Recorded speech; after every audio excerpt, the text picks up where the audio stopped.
Tervetuloa. Käynnistäjä. Kiitoksia uudestaan. Ja nyt ulos täältä. Tervetuloa pervo-ostoksille, homo rouva.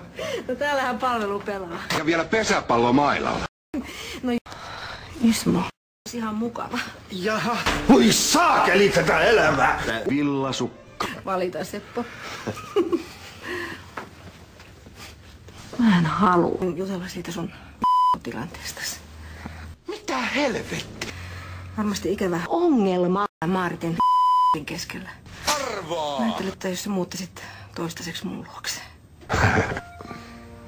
Siis? Kiitti. Istu vaan alas, me menen tekemään sulle ilta. Mutta just me syötiin kurmeen just kakku. Nyt raavasmies pelkällä kakulla elää. Tää oikeetakin ruokaa. Ai. Ja täytyy myöntää, että Lokoiselta tuntuu homo koti. Usko se jo!